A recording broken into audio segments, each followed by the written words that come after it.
Gak apa-apa, langsung aja Pak. Baik, Assalamualaikum warahmatullahi wabarakatuh. Waalaikumsalam warahmatullahi. Pagi ini kita ngobrol-ngobrol lagi seputar pelayanan JKN yang di wilayah kerja kantor cabang Luxmawe. Sudah hadir bersama kita Bapak Ferry Hasnur Ferry Komaini selaku Bapak Kepala Kabupaten Aceh Utara. Hari ini mungkin pembahasan kita itu terkait pelayanan JKN di wilayah Kabupaten Aceh Utara ya Pak ya? Ya. Fokusnya ke situ. Mungkin bisa Bapak jelaskan dulu Pak, BPJS Kesehatan ini kan selain kantor cabang, itu punya kantor kabupaten ya kan Pak? Nah, di kantor kabupaten itu pelayanan seperti apa Pak yang diberikan kepada masyarakat? Baik, terima kasih Putri. Senang sekali bisa bergabung bersama Putri dan teman-teman semua yang ikut pada hari ini. Secara umum sebenarnya untuk pelayanan BPJS Kesehatan, baik di kantor cabang, kantor kabupaten, itu secara umum sama. Oke, Ya, sama. tidak ada perbedaan. Hanya mungkin secara administrasi saja yang beda. Tapi untuk pelayanan itu sama. Kita ada pelayanan peserta, kontak langsung, baik itu ada pendaftaran, perubahan data, kemudian ada yang ingin pindah fasilitas kesehatan, nah itu kita bisa lakukan juga di kantor kabupaten. Di kantor kabupaten. Kemudian ada juga nanti yang fasilitas kesehatan yang butuh informasi terkait klaim dan lain-lain, juga kita punya tim yang menangani masalah klaim. Ya. Klaim verifikasi ya Pak ya? Ya, benar sekali. Verifikasi sehingga pelayanan yang ada di kantor kabupaten tersebut tidak terkendala, tidak harus orang jauh-jauh harus ke kantor cabang. Jadi sudah manajemen sudah membuat bahwasanya ada setiap kabupaten itu kantor pelayanan atau kantor operasional BPJS Kesehatan. Iya, karena memang Indonesia ini luas ya Pak, ada kabupaten, ada provinsi ya Pak. Jadi setiap kabupaten kota itu selain ada kantor cabang, ada kantor kabupatennya juga ya Pak ya. Nah, selain untuk pelayanan administrasi nih Pak, seperti Bapak sampaikan tadi, pendaftaran peserta dan segala macam, untuk pengaduan ada nggak Pak kalau di kantor kabupaten atau harus ke kantor cabang kalau untuk pengaduan? Oh sama, seperti yang saya sampaikan tadi. Untuk pengaduan juga bisa dilakukan di kantor kabupaten, sama seperti kantor cabang. Nah, baik itu pengaduan langsung ataupun pengaduan melalui kanal-kanal yang sudah dibuat oleh BPJS. Jadi BPJS Kesehatan sudah banyak berinovasi ya, membuat kanal-kanal layanan seperti call center atau care center ya 165. Nah, itu bisa diakses oleh peserta. Kemudian bisa juga dengan kanal ada Pandawa namanya. Oh, Pandawa, ya. Inovasi pendaftaran melalui WA. Kemudian ada juga melalui aplikasi mobile JKN. Aplikasi punya BPJS ya Pak? Iya, itu sekarang lagi populer sepertinya. Jadi semua orang sekarang butuh dengan mobile JKN, jadi semuanya ada dalam satu genggaman.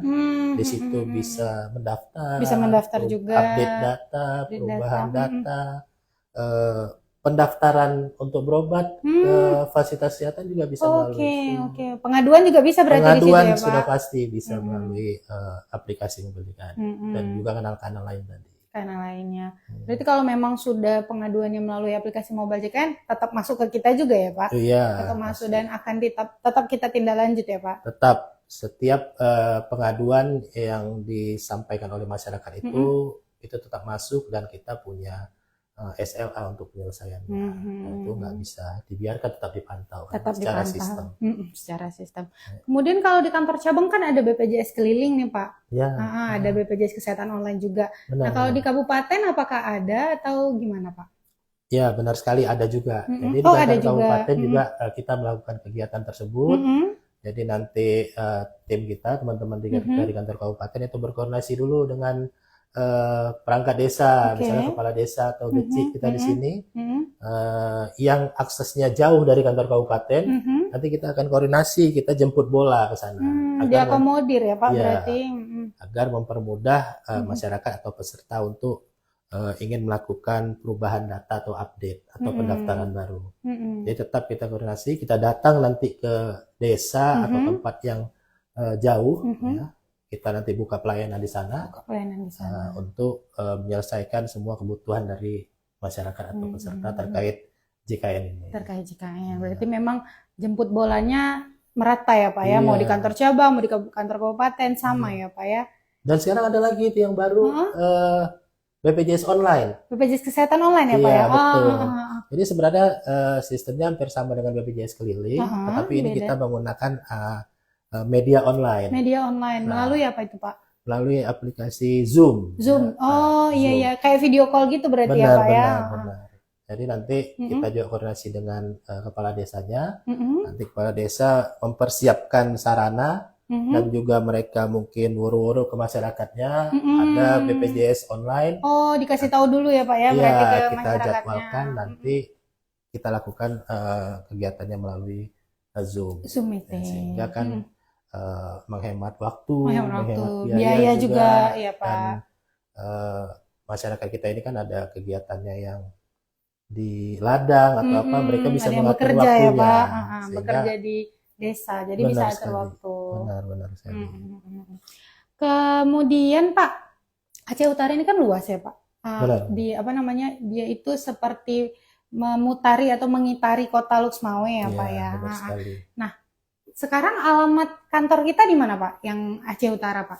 Iya, kantor kita sekarang posisinya di Jalan Medan Banda Aceh.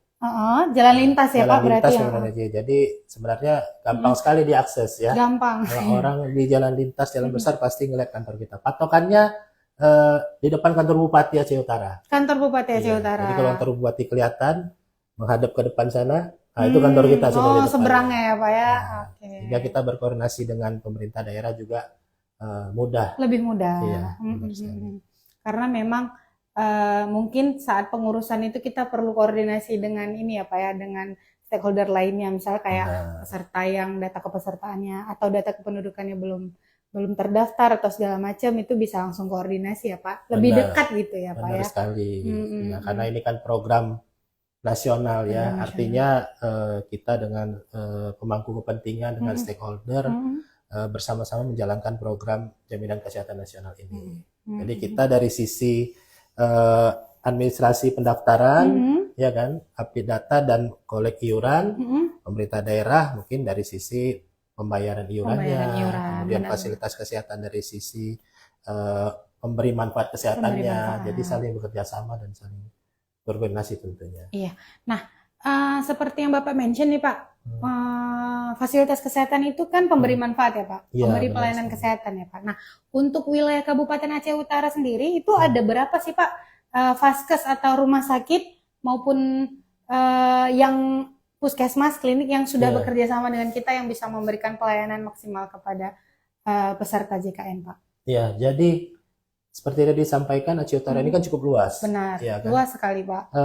Kita Kabupaten Aceh Utara ini ada 27 kecamatan. 852 desa. Jadi sepertinya itu terbanyak di Indonesia ya. 852 desa.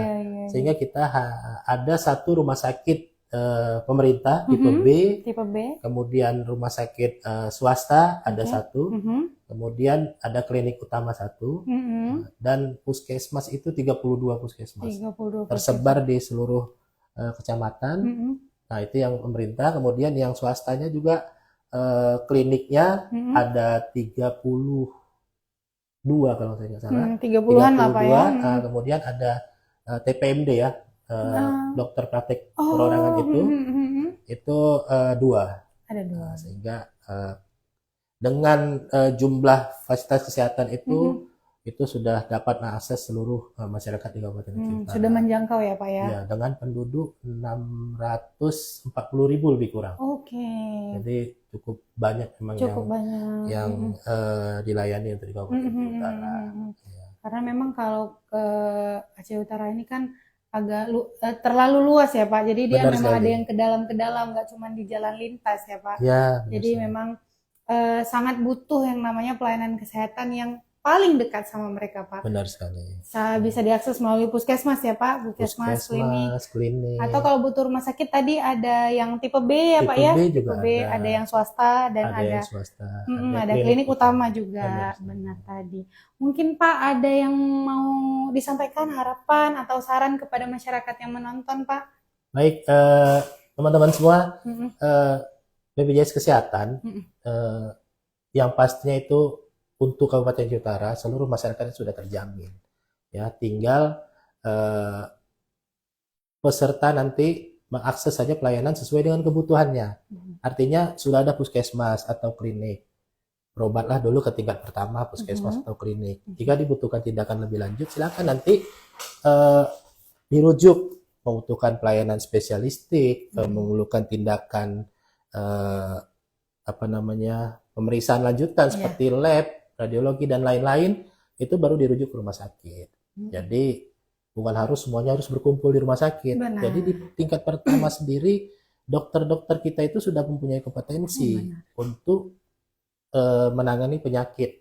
Ya, ada 144 diagnosa yang harus selesai di tingkat pertama. Jadi jangan takut saya harus ke rumah sakit juga spesialis. Padahal di tingkat pertama sudah bisa ditangani. Ya Pak ya, sudah capable ya Pak dokter-dokter di tingkat pertama. Baik, iya benar. Nanti di puskesmas ataupun di rumah sakit, jika ada yang kurang paham, ragu dan lain sebagainya, kita sudah ada inovasi juga dari BPJS Kesehatan namanya BPJS 1. Oh iya benar, petugas BPJS 1 ya Pak ya. BPJS membantu. Siap ya, membantu. Siap membantu. Setiap rumah sakit itu dipajang nanti posternya, di puskesmas juga ada. Ada orang pegawai BPJS, ada juga dari fasilitas kesehatannya, rumah sakit atau puskesmas, ada foto, nama, dan nomor telepon. Jadi terkait pelayanan di rumah sakit, ada yang ragu atau kurang jelas, silakan hubungi mereka. Jadi mereka insya Allah siap untuk memberikan informasi terhadap kebutuhan peserta yang ada di fasilitas kesehatan tadi. Ya. Jadi teman-teman juga atau semuanya juga harus tahu, jadi BPJS Kesehatan pendaftaran tugasnya ya, pendaftaran, kolek iuran, membayar klaim. Nah, terkait pelayanan kesehatan itu pemerintah sudah membagi jobnya, sudah tanggung jawabnya di fasilitas kesehatan. Jadi kita tidak bisa intervensi lagi. Fungsinya kita hanya mengawasi, memonitor pelayanan itu sesuai nggak dengan regulasi yang telah ditetapkan. Dan itu kita harus butuh feedback dari masyarakat ya Pak ya. Benar sekali. Jadi teman-teman semua jangan takut. Ada hal-hal yang kurang jelas, silakan laporkan ke kita. Kita akan coba tindak lanjuti. Gunanya apa? Untuk memperbaiki pelayanan kesehatan yang ada di fasilitas kesehatan. Siap. Terima kasih Pak Ferry. Semoga nanti ini bisa dipahami sama teman-teman, sama masyarakat. Dan kalau ingin bertanya atau masih ada yang tidak dipahami, boleh DM atau boleh komen di video yang sudah kita post nanti. Benar sekali. Terima kasih Pak Ferry. Sama-sama Putri. Ya, selamat pagi. Assalamualaikum warahmatullahi wabarakatuh. Waalaikumsalam warahmatullahi wabarakatuh.